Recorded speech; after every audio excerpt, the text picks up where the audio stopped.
manufactured and conditioned during winter months, with recommendations to prepare for tree health ahead of warm spring weather. Consultation appointments available at heartwoodtree.com. And from Baby's Knee Bottoms Diaper Bank, a local nonprofit providing 40,000 diapers a month to families in need across western North Carolina, accepting end of year donations at babysneedbottoms.org.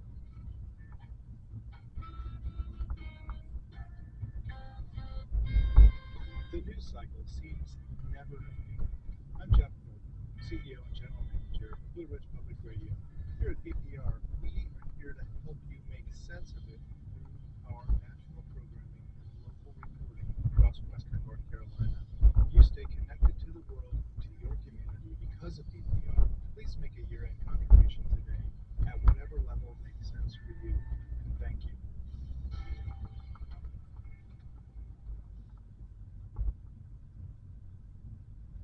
This is On the Media. I'm Brooke Gladstone.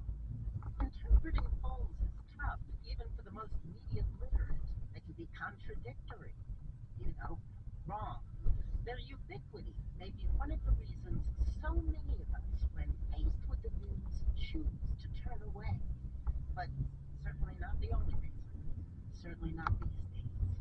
Benjamin Topp is an assistant professor at the Hubbard School of Journalism and Mass Communication at the University of Minnesota and co-author of the book Avoiding the News: Reluctant Audiences for Journalism. Welcome to the show, Benjamin. Thank you so much. Great to be here. You and your co-authors interviewed about 100 people across 3 countries and then supplemented those interviews with surveys. There are people who consume news less than once a month, right? Right. In some countries, it's a relatively small group, like 1 or 2% in, say, Denmark or Finland. But in the United States and the UK, it was more like 7 or 8%, which is millions of people. And so the project began with wanting to understand who are these people, what are their lives like, what do they think about the news and journalism that they're encountering. There's a mix of people who are in this category, and some who are very well educated, very politically engaged to some degree. They had made a very deliberate choice. For example, there was an engineer I spoke with in Iowa who had done a cost-benefit analysis in his own time and felt like paying attention to news just wasn't worth the time investment that he was putting into it. But for many others, the pattern is pretty consistent. The people who are most likely in this category, who are paying little to no attention to news, tend to be among the most marginalized people in society. They tend to be less educated, have lower socioeconomic status.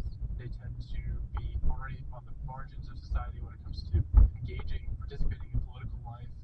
You mean principally voting?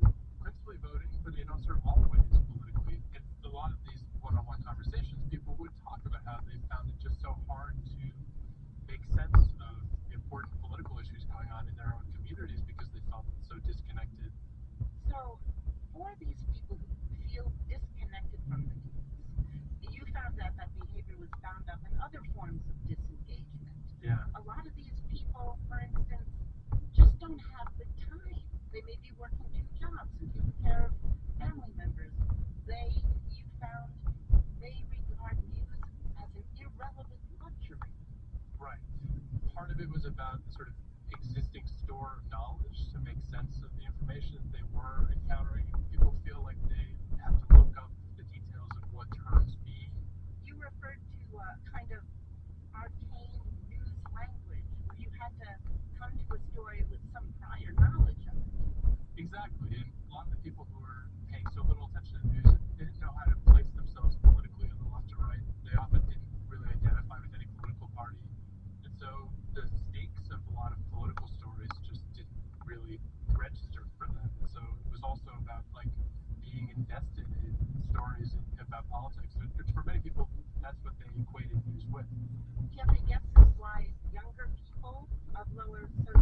for this population in general, there was a kind of common frustration of like, well, what difference does it make ultimately? If I know more about what's happening, what can I actually do about anything? If you don't feel like there's much you can actually do to solve the myriad problems that the news is presenting, it doesn't feel like it's a good investment of your time. I think a lot of us think of it as a solo activity. You know, maybe you read the paper, you do that by yourself, or you're listening to the radio. But you drew a very clear conclusion that news consumption is principally social. People who really enjoy news, who are immersed in these news communities, it's a very social activity. It's a sort of point of connection between people.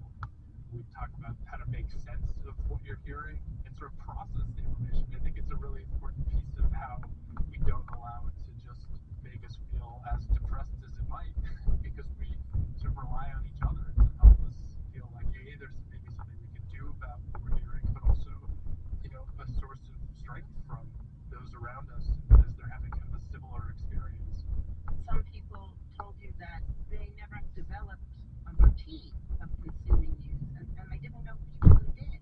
For myself, and I think for my co-authors as well, I think it made us that much more aware of, if we're really honest with ourselves, why do we consume the amount of news that we do? We'd like to tell ourselves it's because we feel more empowered as citizens. It's not that that stuff isn't true, it's just that there's a bigger part of the explanation here that I think does trace back to the communities we're a part of, the social expectations around consuming news, and the benefits we derive from talking about news with the people in our lives. For people who generally are not paying attention to news, they often don't have that in their lives. And so it not only makes it harder to feel like there's much enjoyable part of the experiences of paying attention to news, but also kind of reinforcing the notion that it's a useful habit to develop. Both theories are a way that people sort of weave together a notion of how the world works. And there are folk theories about media and media platforms that you encountered. One of them was the idea that the news will find me.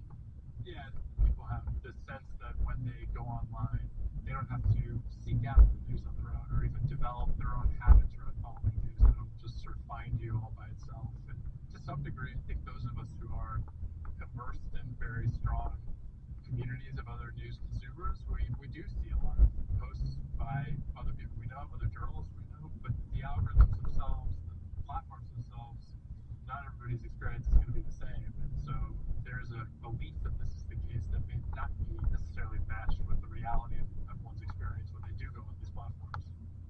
One of the other theories that we heard in the course of these interviews was what we call the information is out there theory. It's just the sense that if you wanted to know what the news is, just go out and Google it, and you can find it all. But actually, that information only exists because there's a journalist who